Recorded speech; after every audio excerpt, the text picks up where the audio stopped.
Shalom saudaraku.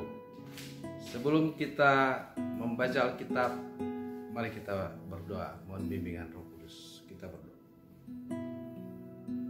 Tuhan Allah Bapa di sorga, yang kami sembah dalam nama-Mu Yesus Kristus, Juru Selamat kami yang hidup.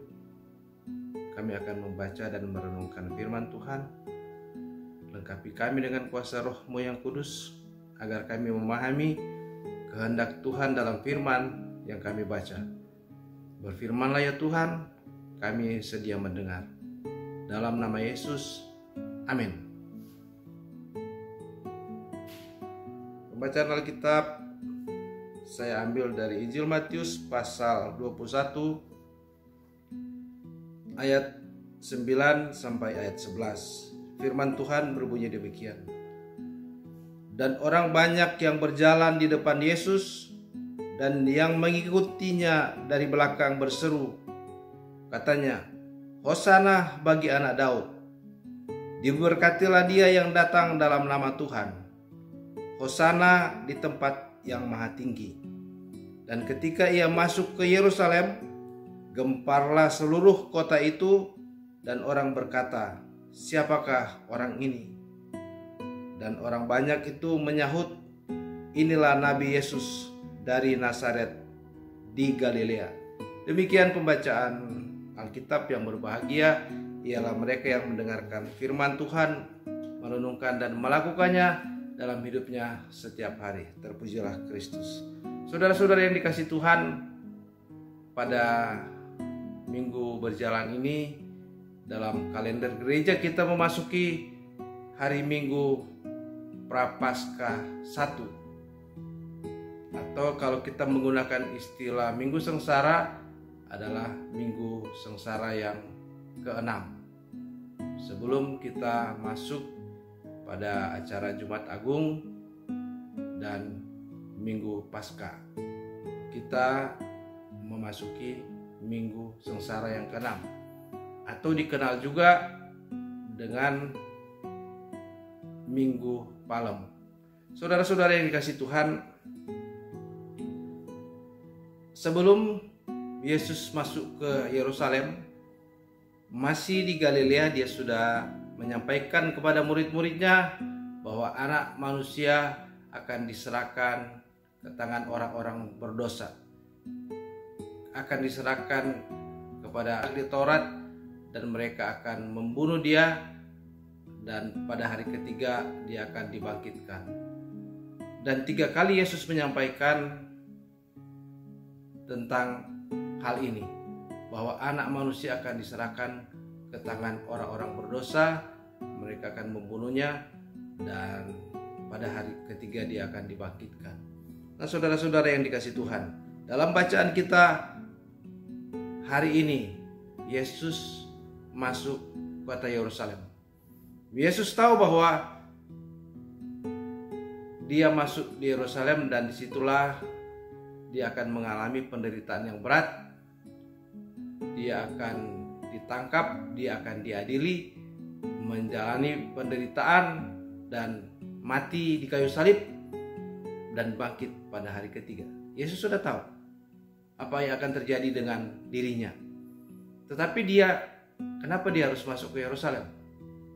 Dia tahu bahwa di Yerusalem lah dia akan ditangkap dan dia akan divonis mati, dan dia akan mengalami penderitaan yang berat sebelum dia mati. Kenapa dia masuk di Yerusalem? Karena Yesus menyerahkan diri sesuai dengan kehendak Bapa di sorga, bahwa dia menyerahkan dirinya masuk ke kota Yerusalem sesuai dengan misi yang diemban oleh Tuhan Yesus sendiri, bahwa dia masuk kota Yerusalem menyerahkan diri untuk menebus dosa umat manusia, untuk membayar lunas dosa umat manusia melalui pengorbanan tubuh dan darahnya. Untuk itulah dia datang, dan misinya adalah penebusan. Dan dia melakukan itu. Dia masuk kota Yerusalem menyerahkan diri sesuai dengan kehendak Bapa, supaya dia menjalani penderitaan, dia mati, untuk menebus dosa saudara dan saya. Saudara-saudara yang dikasihi Tuhan, memang skenario di Yerusalem, Yesus ditangkap. Sesudah makan Paskah terakhir bersama murid-muridnya, Yesus dan murid-muridnya pergi ke Taman Getsemani dan dia berdoa di sana. 3 kali Tuhan Yesus berdoa, "Jikalau sekiranya mungkin, biarlah cawan atau penderitaan ini lalu daripadaku, tetapi bukan kehendakku yang jadi, tetapi kehendakmu lah yang jadi." Itu doa Tuhan Yesus. Saudara-saudara, dan pada akhirnya Yesus ditangkap di Taman Getsemani. Dia disidang pada malam hari itu. Pada hari Kamis malam Yesus ditangkap, dan sepanjang hari Jumat dia diadili dan divonis mati, dan Yesus menjalani penderitaan Via Dolorosa, memikul salib menuju ke Bukit Golgota, dan di sana dia disalib. Dia mati dan misinya telah selesai dilaksanakan. Ketika Yesus di kayu salib, dia katakan, "Sudah selesai." Misi penyelamatan sudah selesai. Karya penyelamatan sudah dilaksanakan oleh Tuhan Yesus di kayu salib. Untuk apa? Membayar dosa umat manusia, membayar dosa saudara dan saya, sehingga kita selamat. Jadi saudara-saudara, walaupun dalam skenario di Yerusalem Yesus ditangkap dan diserahkan kepada penguasa dunia pada saat itu, yang waktu itu di Yerusalem dipimpin oleh Pontius Pilatus, adalah gubernur yang dikirim dari kekaisaran Romawi untuk memerintah di Yerusalem. Dia ditangkap dan diadili di sana. Tapi sebetulnya adalah bahwa Yesus menyerahkan diri melakukan kehendak Bapa, yaitu penebusan.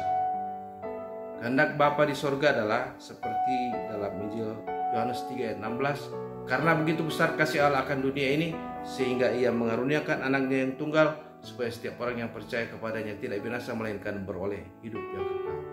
Itu yang dilakukan oleh Tuhan Yesus. Penebusan dosa umat manusia, penebusan dosa saudara dan saya, sehingga kita selamat.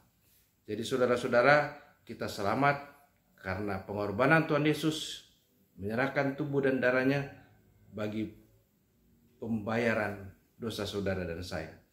Dosa saudara dan saya dibayar lunas di kayu salib oleh pengorbanan Yesus. Jadi kita selamat karena penebusan yang dilakukan oleh Tuhan Yesus. Terpujilah Kristus. Tuhan memberkati kita semua. Amin. Mari kita berdoa. Bapa Surgawi, kami mengucap syukur karena kami boleh membaca dan merenungkan firman Tuhan. Kami bersyukur bahwa Yesus menyerahkan diri, berkorban, mati di kayu salib untuk menebus segala dosa kami, sehingga kami selamat. Terima kasih Tuhan. Tuhan sudah menyelamatkan kami lewat penebusan yang dilakukan oleh Tuhan Yesus di kayu salib. Kami bersyukur karena kami selamat oleh penebusan Tuhan Yesus. Inilah doa syukur kami, dalam nama Yesus kami berdoa. Amin.